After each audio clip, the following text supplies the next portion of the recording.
What's going on, y'all? Machiavelli Mills TV. Y'all hit the like button, hit the subscribe button. So look, I saw a conversation that I felt like was interesting enough, or a topic I felt like was interesting enough to bring it to my channel. A lot of times I see very interesting topics and I bring it to the channel for discourse.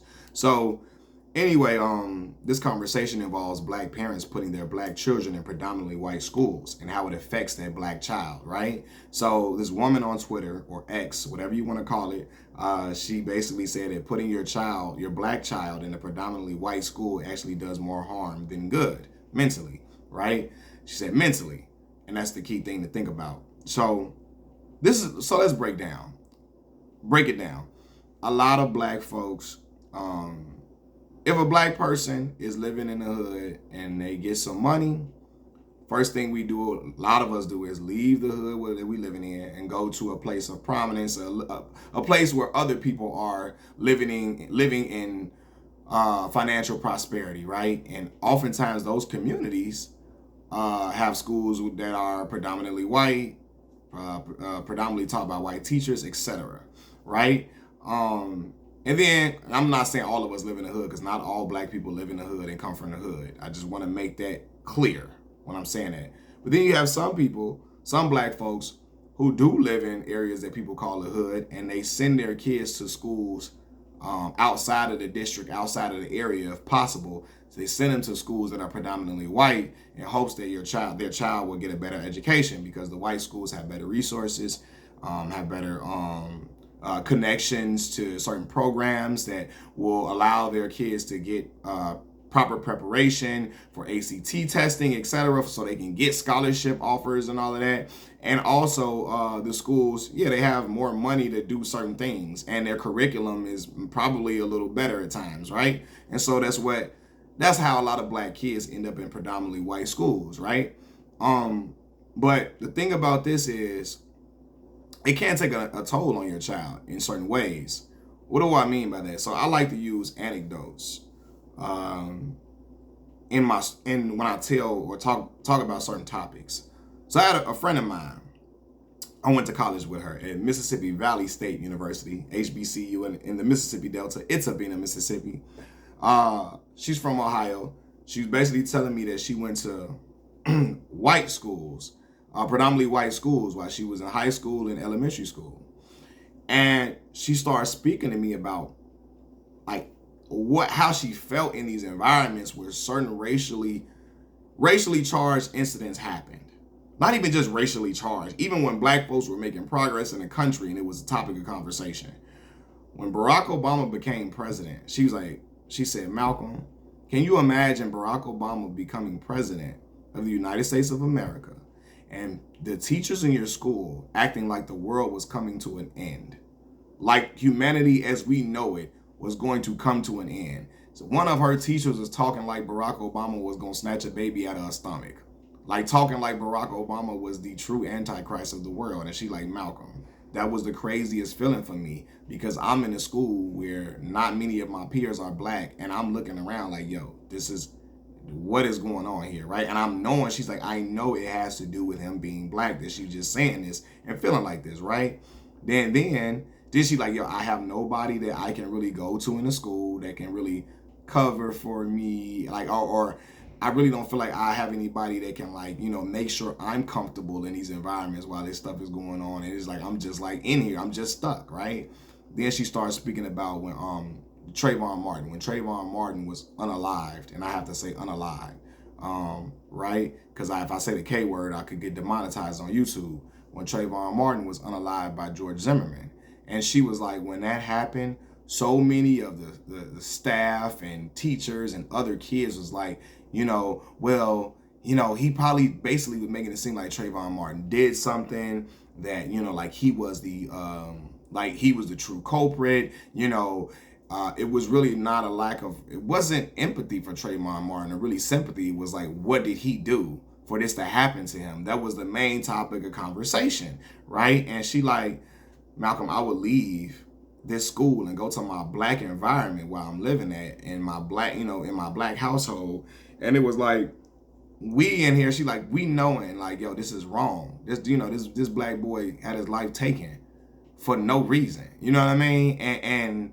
And you got a lot of people who are racist, dog whistling in certain crowds, and you know, you either what they call it, microaggressions or macroaggressions or whatever that are on display uh, in front of me in school, and I'm a kid, so it's like it's nothing I really can do about it. And I'm in here like, yo, this is wild. You know what I mean? And she's like, I'm seeing, you know, me and my people, my family, we like, yo, this wrong, this is crazy. Like, you know, this boy had his life taken, and I'm going to school with people who feel like Trayvon Martin had to do something for that to happen to him. You know, and mentally, she like, yo, it affected her mentally. Like, yo, I'm a black student in this white environment, and I'm seeing my people, like, you know, situations happening with my people, and it's like people are making them seem like demons, or like demonizing them, villainizing them, when they're not the villain in these stories.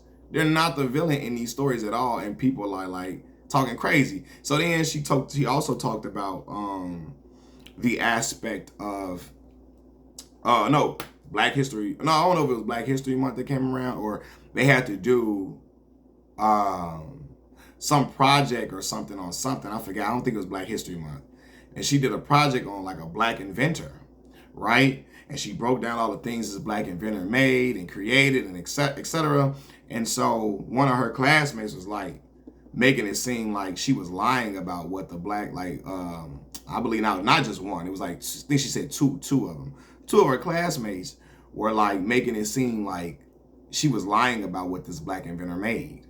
Like she was lying about what, you know, was created by him. Like, listen, you can Google this. Why would I lie about this? Why don't you think my people could do something like this? Why do you think, you know, this is a stretch for my people to do something amazing like this? You know, to create these things and have this innovative mind, when you've seen that black people have had innovative minds for centuries. You've seen that. You know what I mean? You can, it's well documented that we've had innovative minds for centuries. You know, and so she like that type of stuff. I'm getting into arguments with, you know, with people about, you know, what, like, people trying to discredit black folks for doing stuff, you know. And I thought about it. I said, man, I could have never been in the school. I went, compared to me, right? I went to a predominantly black school, Morgan Park High School on the south side of Chicago. My elementary school was Turner Drew Language Academy on 93rd and Princeton, right by 95th and the Dan Ryan. It was a magnet school, but it was a Chicago public school. But it was a black school. Now, Turner Drew didn't always start off like, it was like mixed. It was like a mix. Back in the day, it was kids with different ethnicities in there. But over the years, by the time I got in there, it was predominantly black, right? But the school had an excellent curriculum. We were learning Russian, French, in elementary school, because it was a language academy, right? I learned how to type without looking at the keyboard in 4th grade. I believe 3rd or 4th grade. We started typing without looking at the keyboard. I learned how to type then. I was writing in cursive in the 3rd grade. I learned how to write a research, like a real, like research paper, like 7th, 8th grade, for real, right? Learned how to properly do a science project by the 6th grade.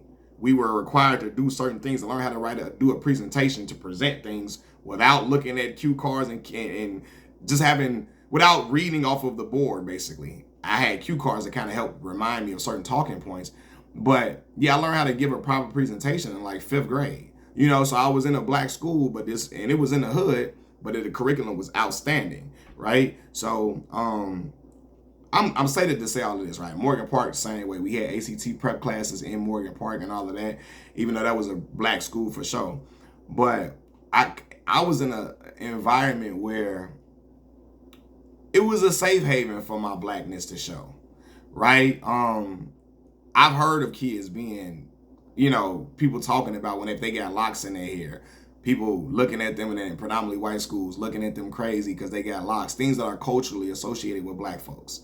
You know, people looking at them like, oh, basically associating degeneracy to the locks in their hair, the braids that they're wearing. You know, girls that had micro braids back in the day, or, you know, all different type of hairstyles in their hair, and people looking at them like, oh, you're in the predominantly white schools, people looking at them like you're how do I want to word this?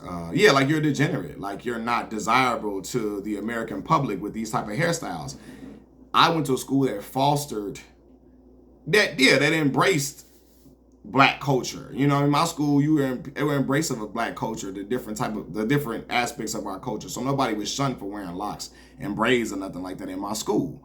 You would never hear nobody questioning the achievements of black people and black inventors in my high school. When I was in high school when Barack Obama became president, nobody was in there making it seem like he was the antichrist or nothing like that. You know, nothing like that. You would have never had people.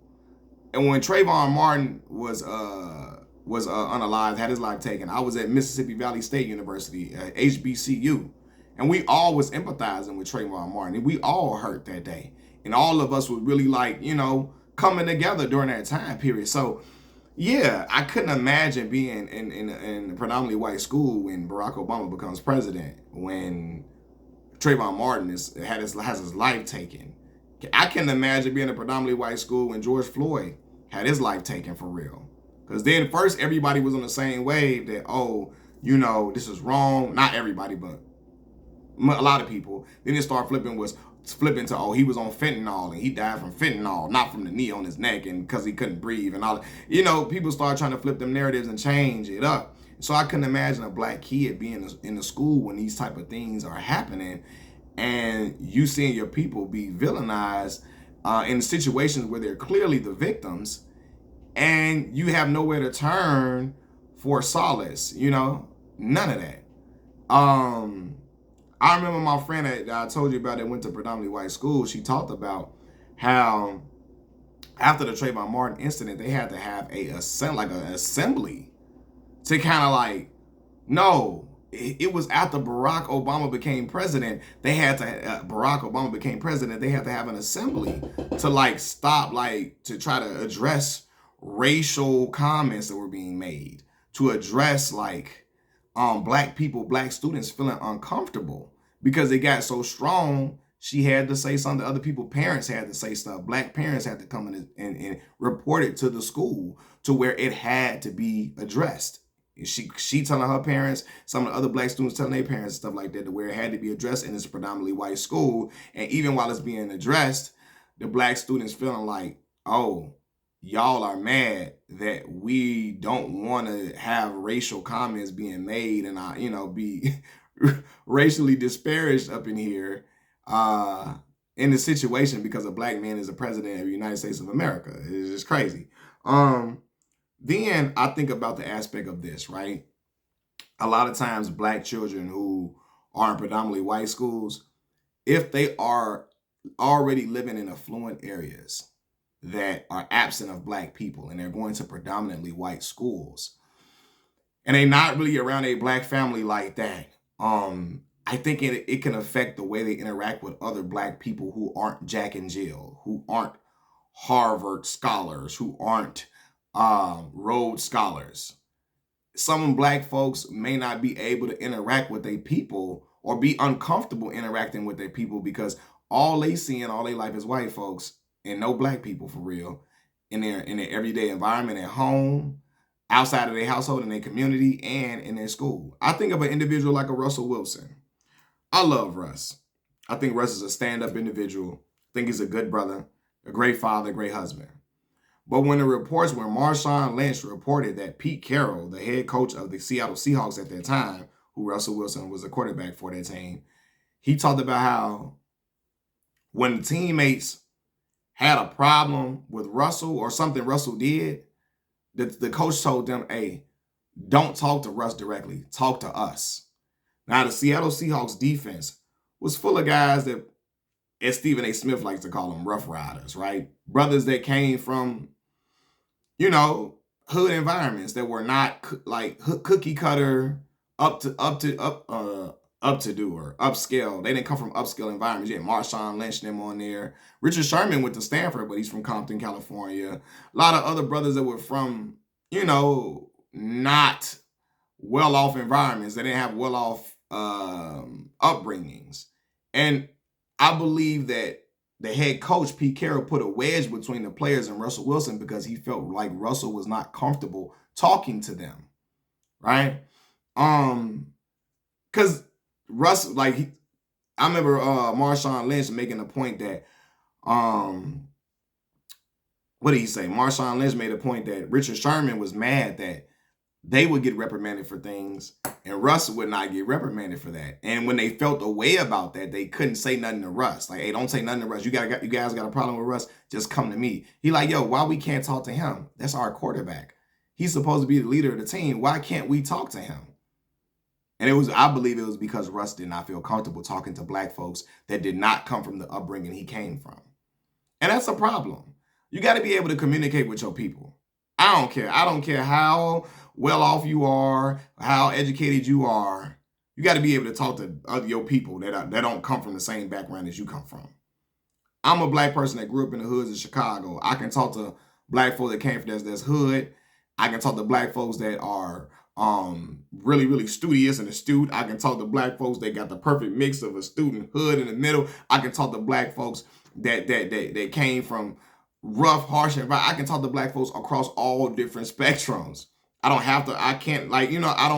only know how to talk to black people who are extreme cookie cutter and all of that, And especially when I remember the story about Marshawn Lynch feeling like, he wanted to call Russell Wilson because one game, they had a game where before the game, they were planning for Russell to throw the ball a lot because it was a defense where the defensive backs were not that good. But they ended up running the ball a lot. Marshawn Lynch is the running back. So he said, I want to call Russ and say, hey, I know today the game plan went to me, but that's not next time. I'll make sure you get yours. So he got Russell Wilson's number from somebody else, right? And when he called Russ didn't answer the phone, and he was waiting for a call back from Russ. He said he got a call from a blocked number, right? But he don't answer those calls. So the guy that gave him Russell Wilson's number was like, yo, did you talk to Russ? He like, nah, he ain't called me back. He said, Russ said he called you back. He said, I got a call from a blocked number. He said, oh yeah, that's Russ. That's him. He called from a blocked number. Like, why are you calling from a blocked number? You don't want these teammates to have your phone number? It's weird for the running back and the quarterback to not really have a relationship like that. You know what I mean? It's very weird. They right there next to each other in the backfield together. Like, what? That's weird if you know football, So, but I think it's because Russell Wilson was only used to communicating with certain type of black people. And you can tell, I believe, and this is no disrespect to Russell, I believe his comfortability around black folks that were not Jack and Jill has come through him dating Sierra. Dating Sierra has allowed him to be around a certain type of black folks I don't think he really grew up around. Sierra is from Atlanta, Georgia. Okay? Sierra be at the BET Awards and all of that. I don't think Russell Wilson would have been at no BET Awards if he wasn't with Sierra. Right? I just don't. You can tell listen, no disrespect. When Russ first came into the NFL, I can tell Russ was more comfortable around white people than he was around black people. I can tell. And to me, I never want my kids like that. You only comfortable around white folks and black folks that are like goddamn Thomas Sowell. Or you only comfortable around Bryant Gumbel black people. Like, no. You got to know how to talk to your people that come from all different walks of life. And if you put them in a predominantly white school and they're already living in a predominantly white environment and they not communicating with a lot of the other family like that probably, yeah, you're going to be more like standoffish to black people who, oh man, oh my God, they're a little loud. They're a little, hey, they talk with a different cadence and the type of tone. I want to stay away from those guys. And then Russ went to Wisconsin, went to North Carolina State first. Then Wisconsin is a tremendously white school. But when I look at Russell Wilson's mother, she got shades of the black mamas that I grew up around in the neighborhood. She got some Claire Huxtable up in her. But Russ is not even like that. He don't got that in. He ain't had that in him. And because he was growing up in a white environment, going to a white school where a lot of certain aspects of the culture was not fostered. He couldn't really be around black culture like that to really get comfortable in it. He didn't know what black culture really looked like that much if you slapped him in the face at the time, even though his grandfather was a president of a HBCU, Jackson State, I believe. He still, through all them black connections, he still had no connection to it because it wasn't directly in his everyday life, not where he lived and where he went to school at. And going to school at white schools hurt his relationship with black folks, in my opinion.